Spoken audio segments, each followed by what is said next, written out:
Assalamualaikum and good morning. Today, we would like to talk about our data structure and algorithm mini project.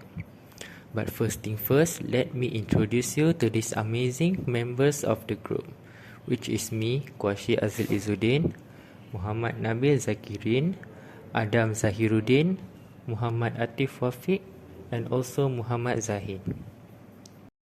Moving on to the introduction part. The name of the system that we have developed is called as Patient Appointment System, PASS. Imagine in a place where there are multiple records being saved in a system and we are required to take or retrieve some of the patient's data for future use. This system efficiently manages patient records by utilizing sorting and searching algorithms. It enables faster organization and retrieval of patient data, significantly enhance the system information and data management capability. For this project, we use two types of algorithm. Number one is searching algorithm. Number two is sorting algorithm. What is a searching algorithm? A searching algorithm is a set of steps used to find a specific item in the data structure, such as a list or array. These algorithms are designed to efficiently navigate through data structures to find the desired information, making them fundamental in various applications. For our project, we use linear searching. In linear search, we iterate over all the elements of the array and check if the current element is equal to the target element. If we find any element to be equal to the target element, then return the index of the current element.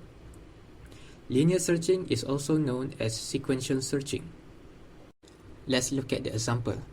We have an array of multiple numbers in it and we want to search the number 30 from the array, and we call this as a key. How linear search works is we compare the key with each element one by one, starting from the first element. The first element is number 10, which is not equal to the key, so we move on to the next element. The second element is number 50, which is also not equal to the key, so we move on to the next element. The third element is number 30, which is equal to the key, so the key is found in this iterative, so the loop is stopped here. Next, we have sorting algorithm. A sorting algorithm is used to rearrange a given array or list of elements in an order. Sorting is provided in library implementation of most of the programming languages. They help to efficiently organize data in a specific order, making it easier to perform various computational tasks such as searching, analyzing, and optimizing algorithms. For our project, we use insertion sort. Insertion sort is a simple sorting algorithm that works by iteratively inserting each element of an unsorted list into its correct position in a sorted portion of the list. This process is repeated until the list is fully sorted. For example, we have an array of multiple numbers in it and we want to sort it in an ascending order.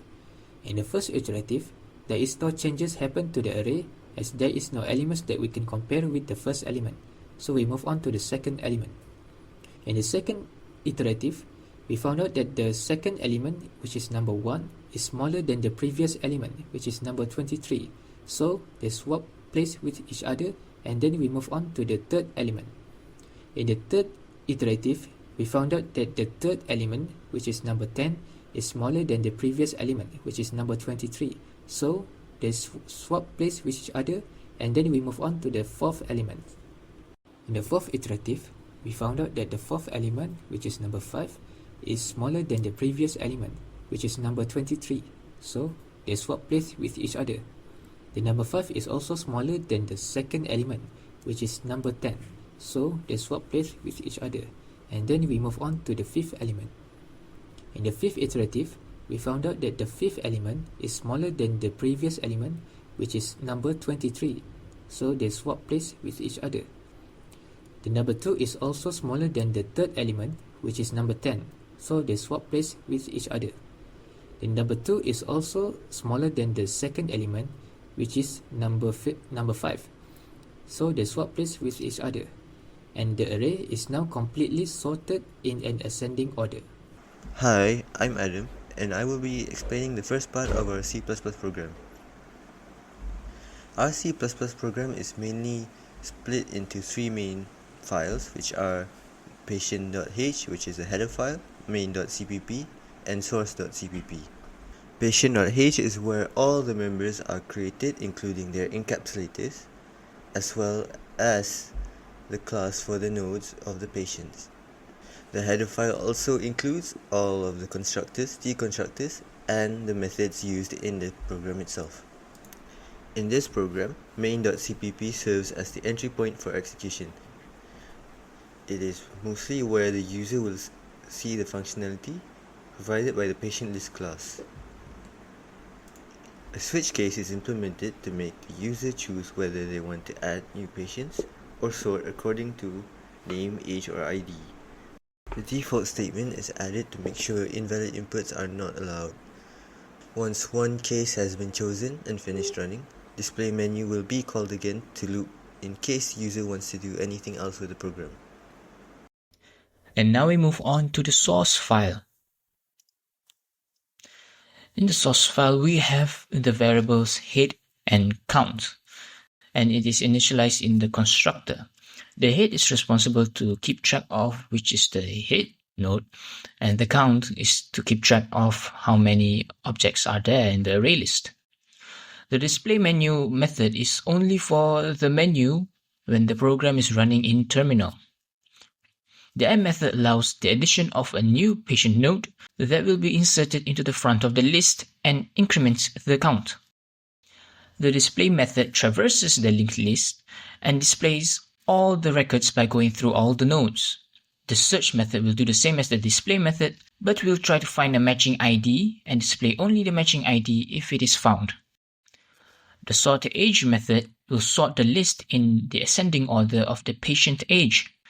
The sort age method also removes each node from the list and inserts it into a sorted portion by comparing the age of the patients.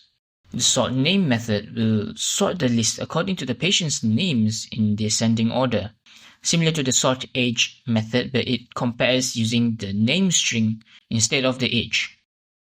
The sort ID method sorts the list in the ascending order of the patient's ID, also similar to the previous two sort methods, but it compares using the ID of the patients. And lastly, the check ID method makes sure the patient's ID contains only digits with using another method called isDigit. So let's start the program.